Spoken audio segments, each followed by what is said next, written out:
Hello everyone, हामी चाहिँ अब प्रोबेबिलिटीको च्याप्टर हेर्न गइरहेछौँ र प्रोबेबिलिटीमा हामीले हेर्नुपर्ने कुरा भनेको प्रोबेबिलिटीको डेफिनेसन, योसँग एसोसिएटेड टर्मिनोलोजिजहरू, addition multiplication theorem, application of combination in probability, conditional probability र बायस थियोरमको बारे हामीले हेर्नुपर्ने हुन्छ त है। ल सुरुमा अब प्रोबेबिलिटी के हो भन्ने कुरा बुझ्न जरुरी छ है। प्रोबेबिलिटी भनिसकेपछि के भयो त, कुनै कुरा हुन सक्ने चान्स जस्तो भयो हैन, केही कुरा हुन सक्ने चान्स है। यसलाई के भनिन्छ, मोस्ट लाइकली भनेर पनि भनिन्छ, सबैभन्दा धेरै हुन सक्ने जस्तो। त्यसैगरी अर्को भनेको प्रोबेबली हैन, यस्तो टर्म्सहरू योसँग एसोसिएट गरिन्छ। अलमोस्ट सर्टेन है, अलमोस्ट सर्टेन भन्ने कुरा हुन्छ। त्यसैगरी चान्सको कुराहरू पनि जोडिन जान्छ है। यो सबै कुराहरूले के देखाउँछ त भन्दा, प्रोबेबिलिटी भनेको कुनै इभेन्टहरू हुन सक्ने चान्सेसहरू कति छ भन्नु नै प्रोबेबिलिटी भनेर भनिन्छ। ठिक छ। अब प्रोबेबिलिटी भनेको मलाई लाग्छ यो कुनै बेला एउटा जुवा खेल्ने मान्छेले चाहिँ जुवाको केही कुराहरूलाई कसरी आउटकमहरू निकाल्न सकिन्छ भनेर दुईजना म्याथमेटिसियनले दिएको थियो। ब्लेज पास्कल, एउटाको नाम ब्लेज पास्कल भयो है, ब्लेज पास्कल, र अर्कोको नाम चाहिँ पिएरे डी फर्म्याट है। यो दुईजना मान्छेलाई के दिए त भन्दा, पिएरे डी फर्म्याट, उनीहरूलाई चाहिँ जस कसरी हेर्न सकिन्छ चान्सेसको कुराहरू, ग्याम्बलिङमा चान्सेसहरू जुन आउँछ अथवा कुनै इभेन्टहरू हुन सक्ने कति छ चान्सेसहरू भनेर यो दुईटालाई दिँदाखेरि यिनीहरूले आफ्नै थ्योरी दिए, तर दुईटैले एउटै रिजल्ट्सहरू चाहिँ दियो है। त्यसरी निकालेको कुरा हो। अब प्रोबेबिलिटीलाई डिफाइन गर्नुपर्दा के भन्न सकिन्छ भन्दा, a numerical measure of uncertainty, a numerical measure of uncertainty of an event is known as probability. ठिक छ। कुनै पनि इभेन्टको अनसर्टेन्टीलाई मेजर गर्नु नै प्रोबेबिलिटी हुन्छ।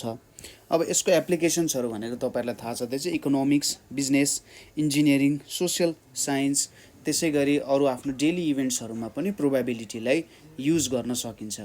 ठिक छ, यो भयो। अब केही प्रोबेबिलिटीसँग एसोसिएटेड बेसिक टर्म्सहरू छन्, यो कुरा चाहिँ हामीले बुझ्न जरुरी छ, किनभने यो कुराहरू हामी धेरै युज गरिरहेका हुन्छौँ। यो प्रोबेबिलिटीको बेसिक टर्म्सहरू जुन एसोसिएटेड टर्म्सहरू छ त्यसलाई हामी धेरै युज गरिरहेका हुन्छौँ। पहिलो कुरा हुन जान्छ ऱ्यान्डम एक्सपेरिमेन्ट है। एक्सपेरिमेन्ट, ऱ्यान्डम एक्सपेरिमेन्ट भनेको चाहिँ के हो भन्दा, कुनै एउटा कन्डिसनमा हामीले एक्सपेरिमेन्ट गर्छौँ हैन, त्यसको रिजल्ट्सहरू हामीलाई थाहा छैन, तर हामीले यदि एक्सपेरिमेन्ट गर्ने तरिका एउटै हुन्छ भने त्यसलाई हामीले ऱ्यान्डम एक्सपेरिमेन्ट भन्छौँ। ठिक छ। कस्तो रहेछ त, हामीले कुनै एउटा एक्सन रिपिटेडली गर्छौँ, त्यसमा कुनै अरू कुराहरू चेन्ज गर्दैनौँ है, कुनै अरू कुरा चेन्ज गर्दैनौँ, सेम कन्डिसन्सहरू राखेर हामीले एक्सपेरिमेन्ट गर्छौँ, तर त्यसको के हुन्छ, रिजल्ट्सहरू चाहिँ सेम हुँदैन, युनिक हुँदैन भने त्यसलाई ऱ्यान्डम एक्सपेरिमेन्ट भनेर भन्न सकिन्छ। यसको एक्जाम्पलको रूपमा कसरी बुझ्न सकिन्छ भने, जस्तै तपाईँले के गर्नुभयो अरे भन्दाखेरि राम्ररी पढ्नुभयो अथवा धेरै राम्ररी पढ्नुभयो भने तपाईँको एक्जाम अभियसली राम्रो हुन्छ, त्यो कुरामा डाउट छैन। तर तपाईँले एउटा कोइन टस गर्नुभयो भने के हुन्छ त, तपाईँले रिपिटेडली नै एउटै तरिकाले कोइन टस गर्नुहुन्छ, तर तपाईँको आउटकम के हुन्छ, डिफ्रेन्ट आउँछ। ठिक छ, युनिक आउँदैन, कहिले हेड्स आउँछ, कहिले टेल्स आउँछ। हो, यसलाई नै के भनिन्छ हामीले ऱ्यान्डम एक्सपेरिमेन्ट भनेर भन्न सकिन्छ। अर्को तरिका, अब डेफिनेसन लेख्नु पर्दा के भन्न सकिन्छ भन्दा, एक्सपेरिमेन्ट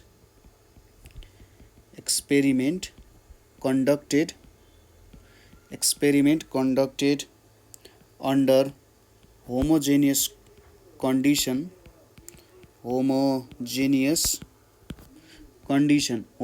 conditionले के भन्न खोज्छ, एकै प्रकारको कन्डिसन रिपिटेडली है, एउटै कन्डिसनमा हामीले रिपिटेडली एक्सपेरिमेन्ट गर्छौँ हैन, इफ गिभ्स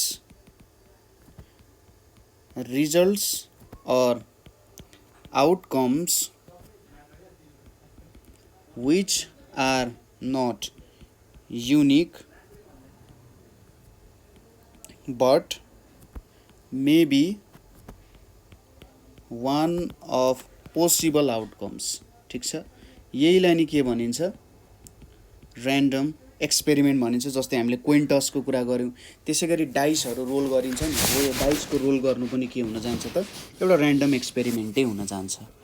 त्यसै गरी दोस्रोमा हाम्रो के छ, दोस्रो भनेको हामीले ट्रायल एन्ड इभेन्ट भनेर भन्न सकिन्छ। ट्रायल एन्ड इभेन्ट भनेर छ। अब ट्रायल भनेको चाहिँ के हो, एउटा सिङ्गल ऱ्यान्डम एक्सपेरिमेन्ट पर्फर्म गर्नु। जस्तै एकचोटि कोइन टस गर्नु, एकचोटि डाइस रोल गर्नु, होइन, कुनै एउटा ब्याग अफ बल छ, त्यो ब्याग अफ बलबाट एकचोटि बल निकाल्नु भनेको के हुन जान्छ, ट्रायल हुन जान्छ। है, यसलाई कसरी लेख्न सकिन्छ, performing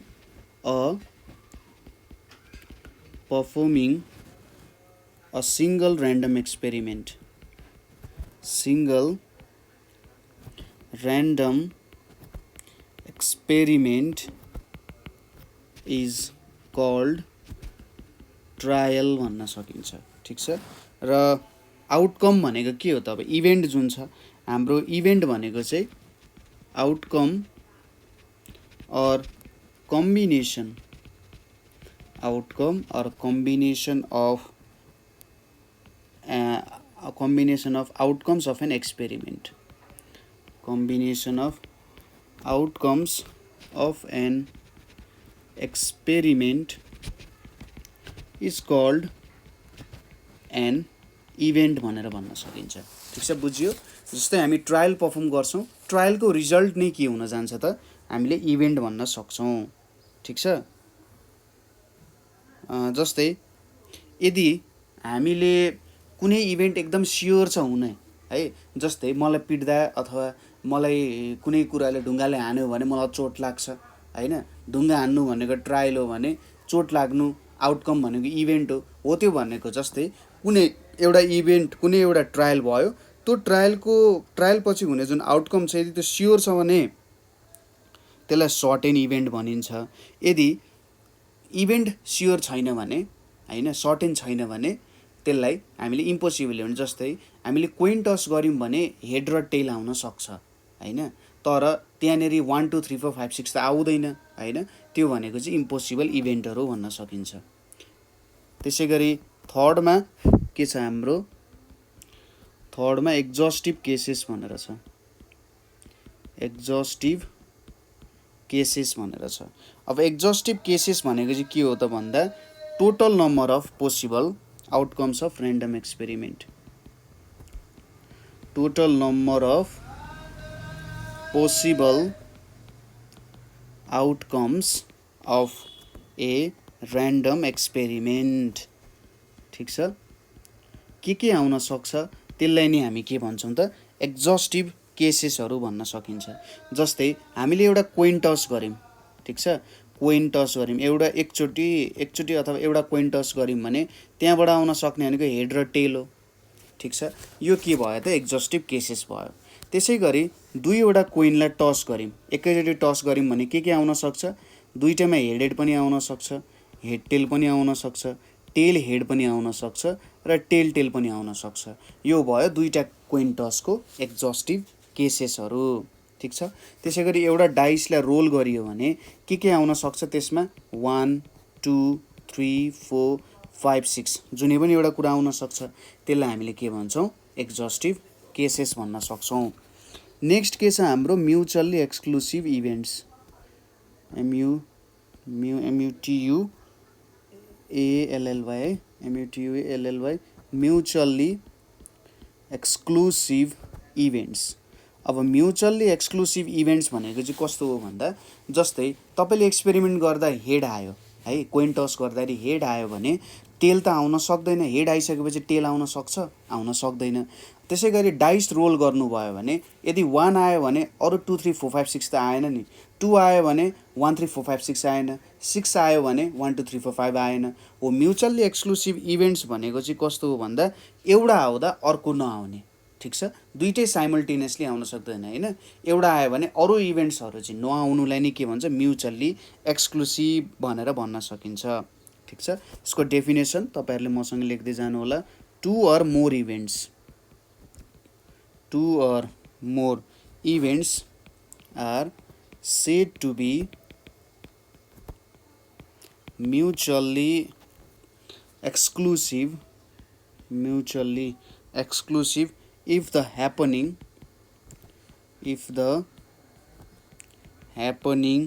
of any one of them excludes the happening of others, excludes the happening of all the others in the experiment, excludes the happening of all the others in the experiment. यसलाई नि हामी के भन्छौँ त mutually exclusive इभेन्ट्सहरू भनेर भन्छौँ। एउटा हुँदा अर्को नहुने हैन, हो त्यस्तै अघि हामीले कोइन टसको एक्जाम्पल दिए जस्तै। त्यसै गरी अर्को डेफिनेसन हामीले बुझ्ने भनेको के छ, इक्वल्ली लाइकली इभेन्ट्स भनेर छ। अब इक्वल्ली लाइकली इभेन्ट्स भनेको कस्तो खालको इभेन्ट्सहरूलाई भनिन्छ भन्दा, यदि एउटा ऱ्यान्डम एक्सपेरिमेन्ट हामीले पर्फर्म गऱ्यौँ, ठिक छ, त्यो ऱ्यान्डम एक्सपेरिमेन्ट हामीले जस्तै कोइन टसकै एक्जाम्पल लिउँ। कोइन टस हामीले पर्फर्म गऱ्यौँ भने हेड र टेल त त्यहाँनिर आउने प्रोभाबिलिटी सेम छ, अथवा हेड र टेल जुनैमा एउटा आउन सक्छ नि, यति बेला हेड आउन सक्छ, यति बेला टेल आउन सक्छ भनेर त हामी भन्न सक्दैनौँ, जुन पनि आउन सक्छ हैन। यदि कुनै पनि इभेन्ट आउन सक्छ भने त्यसलाई इक्वल्ली लाइकली इभेन्ट्स भनिन्छ। जस्तै डाइस रोल गर्दा 1 2 3 4 5 6 त इक्वल्ली आउन सक्छ हैन, तिनीहरूलाई इक्वल्ली लाइकली इभेन्ट्स भनेर भन्न सकिन्छ। अब यसलाई लेख्दाखेरि हामीले कसरी लेख्न सक्छौँ definition, two events of a random experiment, two events of random experiment is said to be equally likely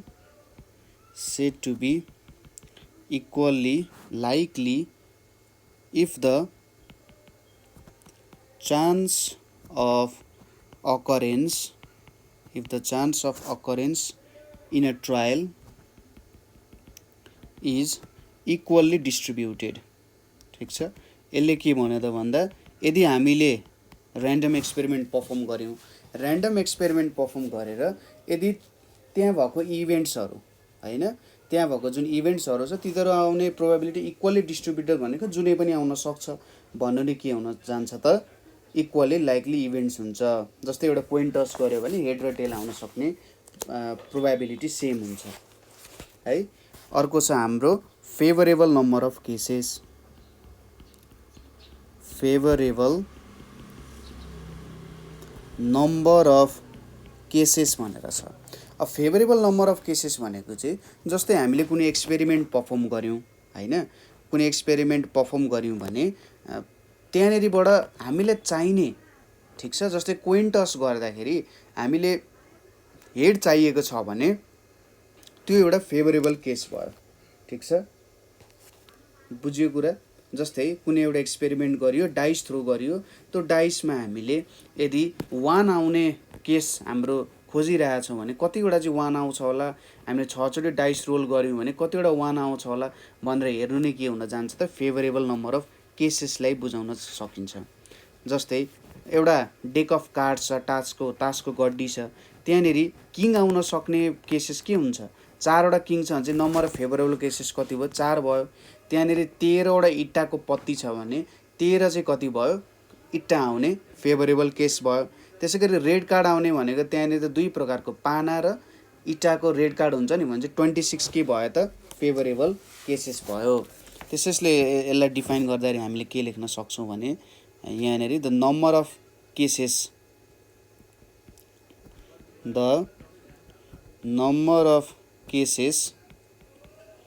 favorable to an event in a trial is the number of outcomes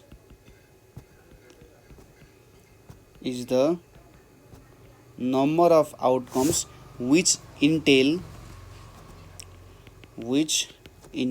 the happening of an event. यसलाई नि के भनिन्छ, favourable cases. हामीले favourable केसेसको बारे कुरा गरिहाल्यौँ। अर्को छ त्यसपछि स्याम्पल स्पेस। स्याम्पल स्पेस भनेर छ। अब के हो त स्याम्पल स्पेस भनेको? यो पनि हाम्रो एक्जस्टिभ केसेसहरू जस्तै नै हो, तर हामी सेटको फर्ममा हामीले लेख्छौँ। ठिक छ। स्याम्पल स्पेस भनेको के हो त? A set of possible outcomes, a set of all possible outcomes of a random experiment. random एक्सपेरिमेन्टलाई के भनिन्छ? स्याम्पल स्पेस भनिन्छ। जेनरली यसलाई यस अर यसरी के भन्छ यसलाई मै भनिन्छ होला है, सिग्मा, एस अर सिग्माले डिनोट गरिन्छ। र इच इलिमेन्ट अफ स्याम्पल स्पेसलाई चाहिँ स्याम्पल पोइन्ट भनिन्छ। ठिक छ। इच इलिमेन्ट जुन स्याम्पल स्पेसको इच इलिमेन्ट हुन्छ त्यसलाई हामी के भन्छौँ? स्याम्पल पोइन्ट्स भनेर भन्छौँ। ठिक छ। त्यसै गरी अर्को खालको हाम्रो छ डेफिनेसन यहाँनिर डिसजोइन्ट इभेन्टको लागि। डिसजोइन्ट इभेन्ट भनेर छ। डिसजोइन्ट इभेन्ट भनेको चाहिँ के हुन्छ भने जस्तै दुईटा अथवा दुईटाभन्दा ज्यादा इभेन्टलाई डिसजोइन्ट भनिन्छ यदि त्यहाँनिर कुनै स्याम्पल पोइन्ट्सहरू कमन छैनन्। ठिक छ। If no sample points, if no sample points are common between two or more events, then they are called disjoint events. ठिक छ। then they are called disjoint events। जस्तै हामीले एउटा डाइस थ्रो गर्दाखेरि के हुन सक्छ? त्यहाँनिरको स्याम्पल स्पेस भनेको 1 2 3 4 5 6 बनाइयो। अब यहाँनिर मैले एउटा सेट बनाएँ 1 2 3 भनेर, त्यसै गरी नेक्स्ट सेट बनाएँ 4 5 6 भनेर। अब ए इन्टरसेक्सन बी गऱ्यो भने त के हुन्छ? नल हुन्छ, किनभने ए र बीमा कुनै पनि इन्टरसेक्सन पोइन्ट कमन छैन। यस्तोलाई हामी के भन्छौँ? डिसजोइन्ट इभेन्ट भन्छौँ। यहाँनिर कुनै पनि स्याम्पल पोइन्ट्सहरू सेम छैन है त। त्यसै गरी नेक्स्ट भनेको के छ? Independent events. इन्डिपेन्डेन्ट इभेन्ट्स भनेर छ। अब इन्डिपेन्डेन्ट इभेन्ट्स भनेको के हो त? यदि दुईटा इभेन्ट्स छन्, दुईटा इभेन्ट्स अथवा मोर इभेन्ट्स हुन सक्छन्, two events are said to be independent यदि एउटा इभेन्ट अकर हुँदा अर्को इभेन्ट अकर हुँदैन भने तिनीहरूलाई के भन्छ? इन्डिपेन्डेन्ट इभेन्ट भन्छ। जसरी हामीले म्युचुअल्ली एक्सक्लुसिभ भन्यौँ नि त्यही कुराहरू हुन्छ इन्डिपेन्डेन्ट इभेन्ट्सको डेफिनेसन। यहाँनिर जुन हामीले स्याम्पल स्पेसदेखि कुरा गऱ्यौँ नि अथवा फेभरेबल नम्बर अफ केसेसदेखि, त्यो भनेको हामीले सेटको नोटेसन अनुसार काम गरिरहेछौँ है। अगाडि हाम्रो सेटको नोटेसन थिएन है, त्यो चाहिँ हाम्रो क्लासिकल डेफिनेसनमा पर्छ, हामी एकछिनमै हेर्छौँ। र यहाँनिर हामी सेट अनुसारको डेफिनेसन लिइरहेछौँ, यो सबै कुराहरू आउँछ है त। Two or more events are said to be independent, two or more events are said to be independent if the occurrence of one event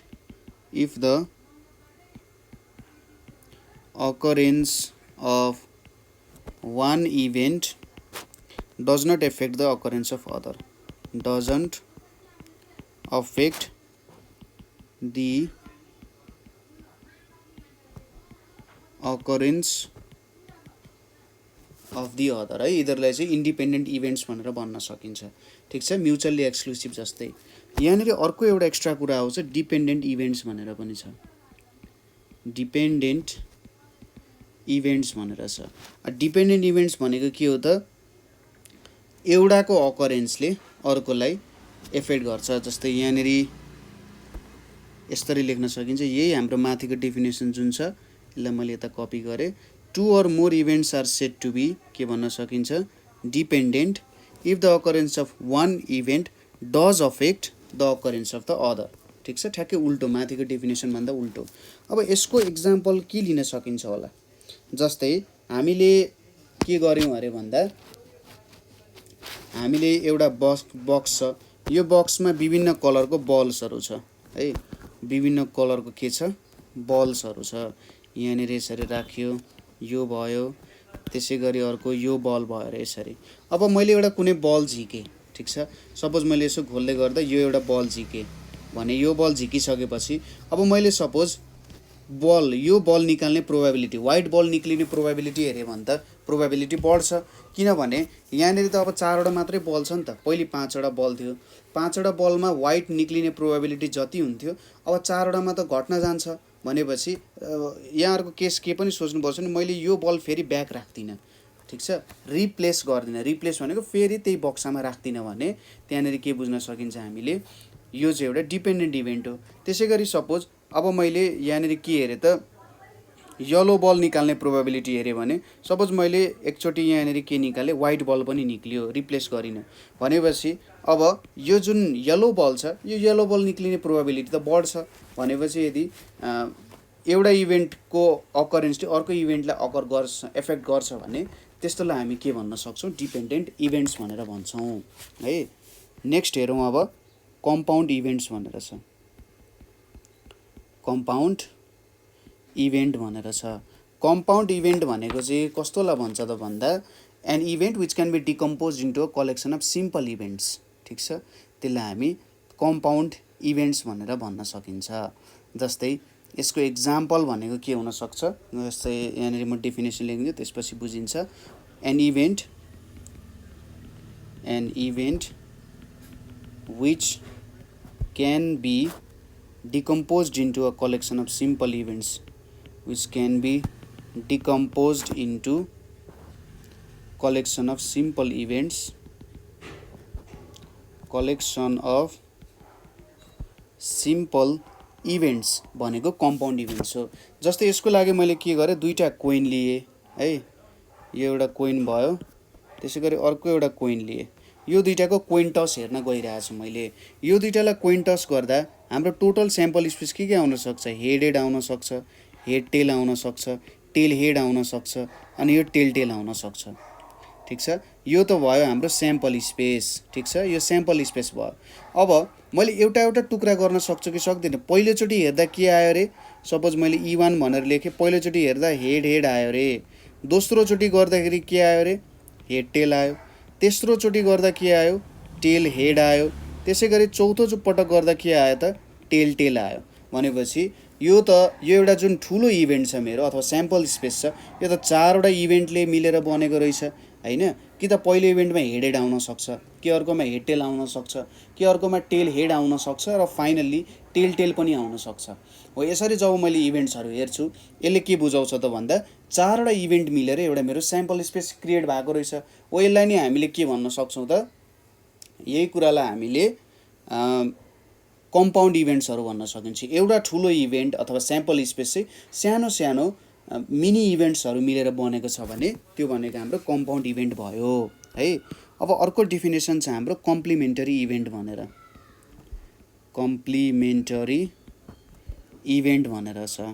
अब यो कम्प्लिमेन्टरी इभेन्ट भनेको चाहिँ कस्तो हुन्छ त भन्दा, सपोज हामीले के लिन सक्छौँ, एउटा स्याम्पल स्पेस लिउँ, स्याम्पल स्पेसमा एकचोटि डाइस रोल गर्दा आउन सक्ने भनेको 1 2 3 4 5 6 छ।